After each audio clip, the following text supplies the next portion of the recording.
Everyday news on Prince Miller Entertainment TV. Remember, guys, to like, share, comment, and follow, and turn on the notification bell so that you won't miss any of our new uploads that we do upload here. And so, guys, ZANU-PF has put in place the necessary resources and electoral material, while all its systems have been oiled to deliver a landslide victory in next year's harmonized elections.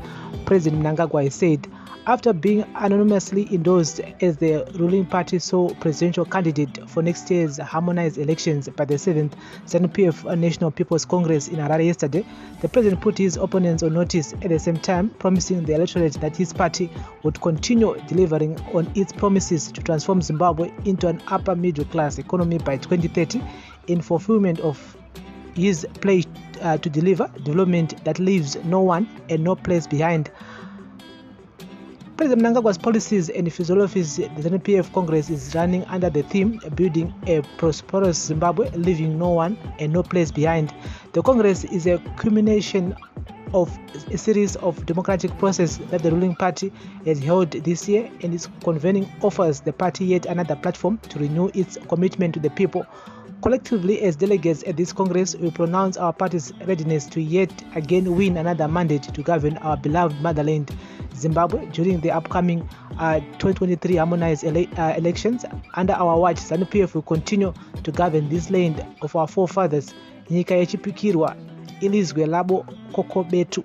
ZANU-PF is ready, our systems are oiled, election materials and resources are in place to mount a roaring campaign for a thunderous victory for our party. The people's revolution is ongoing and unstoppable. We will continue building a prosperous Zimbabwe and realizing transformational achievements for the people of our country, leaving no one and no place behind. Victory is certain, President Mnangagwa said to thunderous applause from Congress delegates who packed the Harare International Conference Center. In addition, he said the Revolutionary Party remained focused on delivering a higher quality of life for the people regardless of the negative effects of illegal economic sanctions, climate change, and the COVID-19 pandemic. During the days of the liberation struggle, it was about delivering independence, sovereignty, and freedom for the people of our motherland, Zimbabwe. This was accomplished in 1980. ZANU-PF delivers. Today, we remain focused on delivering a higher quality of life of our people, no matter where they live. ZANU-PF has been about the people. It will always be about the people and for the people. We're a mass party, and our people-centered policies, programs, values, ethos will always guide us, President Mnangagwa said. As we gather at this historic Congress, we thus renew our commitment to what our party stands for as encapsulated in the party constitution. The blood of many sons and daughters who lost their lives and limbs for the freedom and independence we are enjoying abandons us to strive for the prosperity of our nation. Their lives were not lost in vain. We have our independence, and together we remain determined to defend it. We have our land, and together we are making it productive. We have the minerals beneath our land. We are ensuring that this benefits the people of our great country. We have a mission to accomplish their lives, to improve communities, to develop, and a nation to build. This is the focus of ZANU-PF now and into the future. Indeed, there's every reason for spring in the ruling party. Step is under the leadership of President Mnangagwa. Zimbabwe has entered a new and exciting era, reclaiming its position in the Committee of Nations.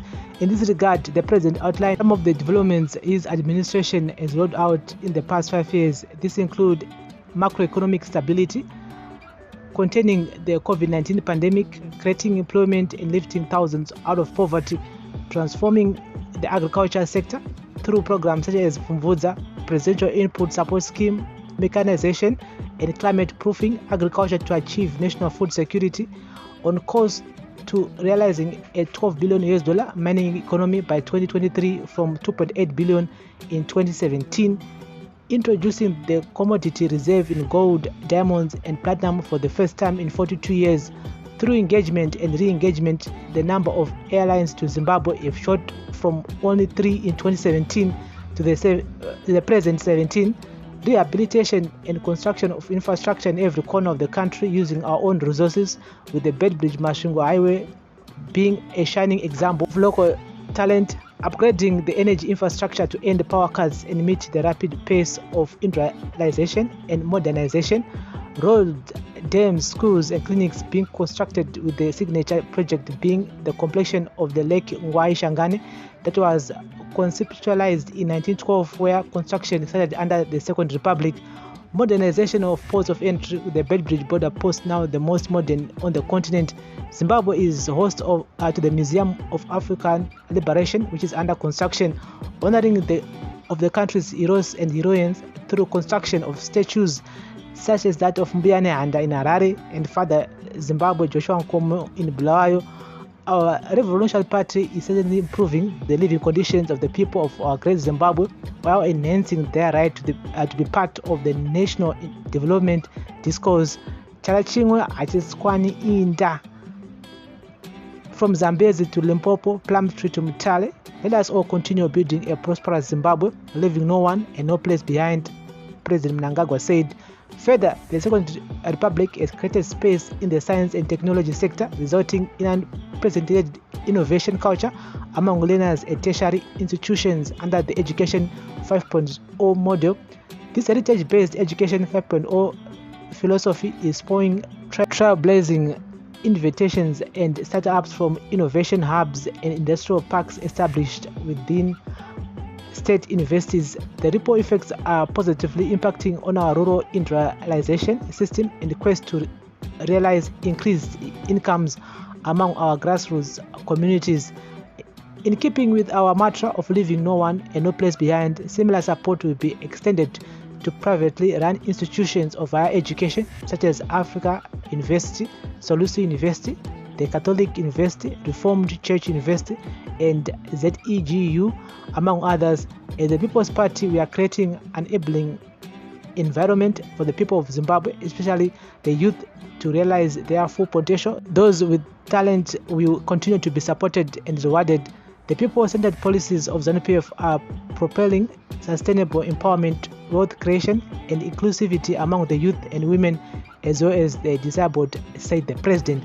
And so guys, that's the latest here, ZANU-PF oil systems for 2023 according to Herald. And so which means that next year 2023 is going to be a very, very big year. I mean, it seems like ZANU-PF is confident that next year vachachigwina zvakare my elections with a landslide victory. And yes, I mean, the president talked about his accomplishment for the last 4 or 5 years. I mean, he's talking about nyaya yemaroads, yemadam, yezvikoro, yemaclinics, and is the Lake Ngwai-Shangani construction at the moment, and is the Museum of African Liberation, which is under construction in Harare. He also talks about nyaya Mbuya Nehanda, a statue iri muHarare ne statue ya Joshua Nkomo iri kuBulawayo.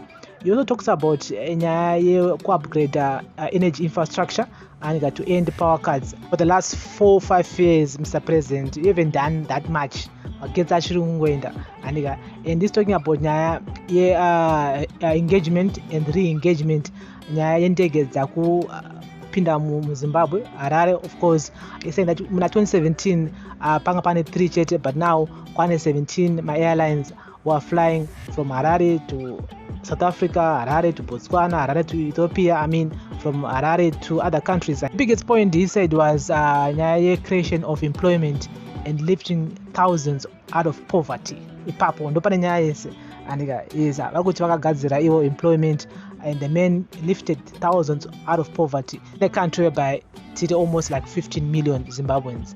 And I will tell you that 60% of that 15 million are living in poverty, 60-70%, because unemployment rate ichiri yakakwira ichiri kuma 90 something percent. Kutoti vazhinji vari mu informal sector. But anyway, we're going to be discussing this and more on Monday at 7 o'clock at that time, as we'll be back on Daily News Special on Prince Miller Entertainment TV. Remember guys to like, share, comment and follow. Do you agree with what President Emerson Mnangagwa was saying today at the end of ZANU-PF 7th Congress, which was from the 26th of October to today, 29th of October?